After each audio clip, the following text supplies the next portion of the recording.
When we're taking a look at an expecting mom's tummy when she's in her third trimester, we developed an angle that seems to be pretty predictive about straightforward, boring births. And what I'm going to share is exactly how we do that so you can do that at home.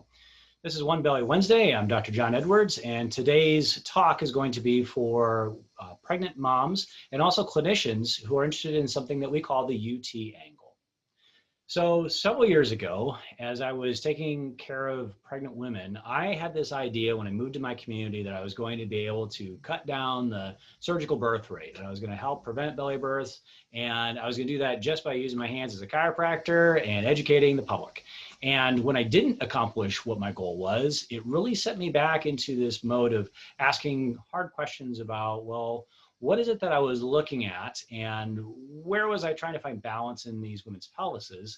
And I started looking back at something I've been doing that are called posture photos. So a lot of chiropractors will look to see if your head is level and your shoulders are level and your hips are level. And then when I look at you from the side to see if your ear and your shoulder and your hip and your ankle are all in line with your center of gravity. And that tells us a lot about how your nervous system is doing. What I was looking at with these pregnant patients, though, was trying to make a decision about if the shape of their tummy was telling me anything predictive about what their labor was going to be like. And what I ended up doing was I put a dot down around where the belly button is, and then another dot down by where their hip bone was. And I looked to see the line that made with the horizon, so horizontal line. What I ended up finding with my protractor and my ruler was that there seemed to be, for moms who had very straightforward, what I call boring births, that means low intervention. There wasn't a need to help induce the labor. There wasn't a need to help open the cervix and help that bloom.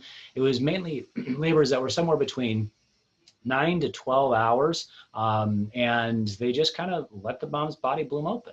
Now, there were labors that were longer than that. There were labors that were shorter than that. There were complications like having a baby in a funny position, breech or transfers, or maybe even sunny side up.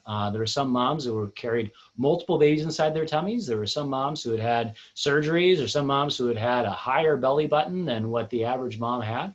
So all of that helped inform for me over literally hundreds of patients, taking these photos multiple times with all kinds of scenarios. It really helped inform for me that I had something that I thought I could teach other people. And so when I go out and teach for the International Chiropractic Pediatric Association, this is one of the things that I teach. And one of the cool things, again, I'm a big research geek, right? I'm really interested to see if what I'm teaching here is something that other doctors can pick up and do too. Here's what I found about this angle. The first thing is that the dot that I'm using for the hip really seems to be related to where the mom's center of gravity is. That was important because for clinicians, it's really important that we measure something that is actually something that is going to be useful clinically. The second thing that was really important to me was that if I was going to teach other people how to do this, that this was something that they could get the same findings that I did when I did the angles. So that's what I'm going to demonstrate for you, is exactly what it is that I'm doing. For chiropractors or for parents who are interested in a lot of this information, I was actually invited to the Family Wellness Super Conference. It's going to be an online conference, and my presentation was on you can't improve what you don't measure. And so I went through in detail about how this angle is calculated, and I do some live demonstrations on patients' pictures to show people exactly how I come up with my numbers. So if you're interested, go ahead and follow up with that. It's going to be launching here this month. The angle that I'm going to show you how to do is really straightforward. You can do it with any picture that you take of a mom from the side. It usually starts to get valid around 32 weeks. That's usually when I'm really starting to pay attention to what this looks like. And what I do is I take those little stickers that you find at the garage sales, you know, the little red or yellow or blue or green stickers that you get from any of the office supply stores. And when I do my angles, there's a couple of dots to understand when you're looking at these photos. I take these pictures for people's posture. And so when I do that, I have specific markers. One is at the rib on the right-hand side, two are at the bony parts of the hips on the front, and then the other two markers are the ones that I use for this angle. I've asked the patient where the belly button is, and they point to it, and I go just off to the right, just a couple inches, so that when she's turned to the side, I can see the dot. The second one is I feel on the side of the hip, there's this great big bony area that runs along the side to where your pants or your jeans would be. The back part of that bone, it's called the greater trochanter. The back part of that is really where I'm focused on putting the angle. And so if I put the dot on there and I step back, What I want to do is I want to look to see if I imagine a circle going from the mom's bum all the way around. That dot is about at the center of that circle. Then what I do is I find in the photo something that's going to be level. So I need to know if the, let's say the floorboard, or if I've got some baseboards, or if I've got a, say a door frame or a whiteboard or something like that, that I know is level, then I can use that as being my horizon line. Then I draw a line that's parallel to that. So that's my horizon line. And then one line that goes from the hip dot all the way through the belly button. There's someone else, her name's Deb McLaughlin. She's a craniosacral and a midwife who teaches this by being a pendulous abdomen. She looks at the fundus for the uterus. Now the fundus of the uterus, top part of the uterus, I have a hard time as a clinician finding that because that's not really where my scope of practice is. It's not really what my field is, but I can guarantee I have a lot easier time finding a belly button. So we use this belly button angle, and somewhere between 20 to 30 degrees from the horizon seems to be where these straightforward boring births happen. Now, if you're too high, there is a too high, and there's things that we can do for that. If you're too low, there is a too low, and there's things that we can do to that. For both of those situations, too high and too low, we have evidence that says that we can get those moms back in the zone. We want that mom back in that zone somewhere around 38 weeks. So if you are a clinician and you're looking at that and you want to do some specific activities, whether it's chiropractic work or whether it's some fascial balancing activities, I have a lot of resources for you. If you're a mom who's looking at her own side in like her Instagram picture, and you're going, ooh, that angle is a little high, then definitely seek out a couple people. ICPA trained chiropractors, those of us who have gone through something called the Webster certification. Well, then if we're super drooly about birth, we get really, crazy and passionate about it, that it drools off her chin, then they go on to take my course. And that's an advanced perinatal clinical practice workshop. So we spend a weekend talking about this kind of stuff and then what to do about it. So there's definitely resources for you as a parent on the Find a Chiropractor link within the ICPA's website. So I encourage you to check that out. I'm going to show you how I demonstrate that angle. I want to go ahead and talk about it and demonstrate it as I go. So here I am working on my angle, and what I used was a browser extension from Chrome called Protractor. I go ahead and I take this angle, and I want to double check that level is level here. So I'm looking along the baseboard. That baseboard right there I know is level, and so I know that that's okay for a 0. I take this angle, I want to zoom in just a little bit so I can be as accurate as possible. I put that right in where this hip dot is, and then here's that belly button dot. So I can take this one here, go up here, and I see that her angle is 39.7 degrees. That's too high.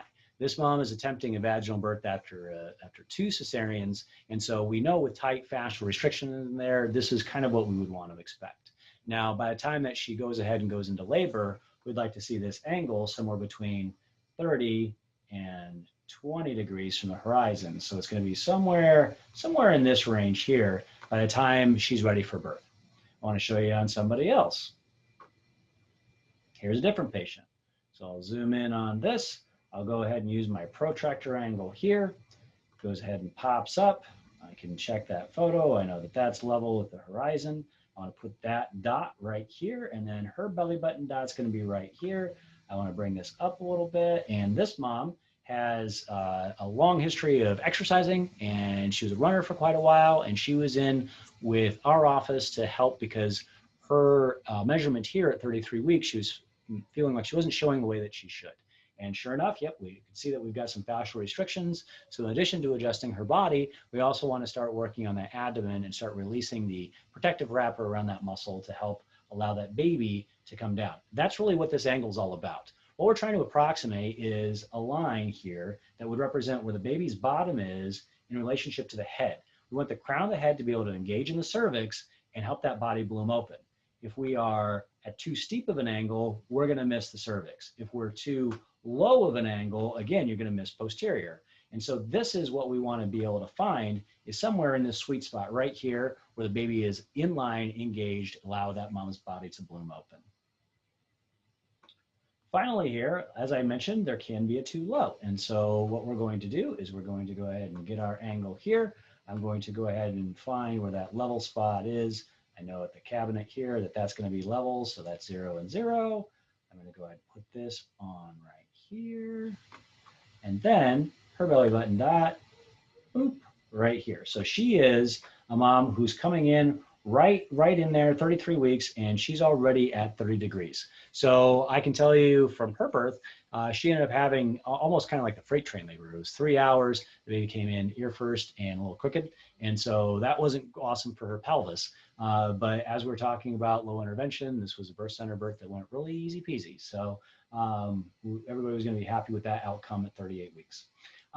So here's the other cool thing about this angle is that one of the things we've been able to predict sometimes is whether or not a mom had an issue with the thing that people worry about, the vaginal birth after cesarean, is what we call uterine rupture. And in a couple cases, we found that moms had an angle within zone, but their contractions had stopped.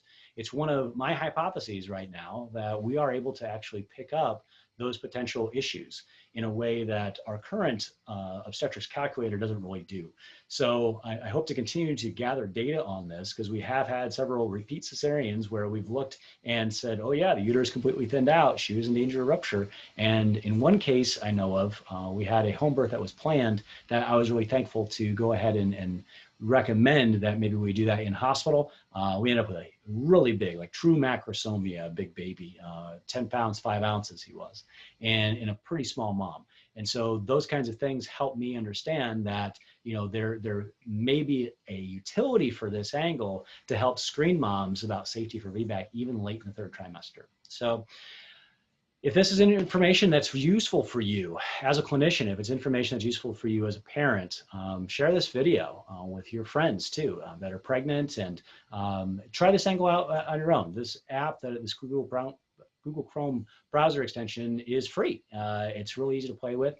If you have questions, usually the biggest question I have is about, you know, where do I put that dot for the hip? Did I do this right? My angles are coming out funny. Does she have a high belly button? Those are things that I love to cover on a one-on-one basis. So feel free to send me an email or send a message here on Facebook or on our YouTube channel. I'm always happy to talk with you guys and give you more information.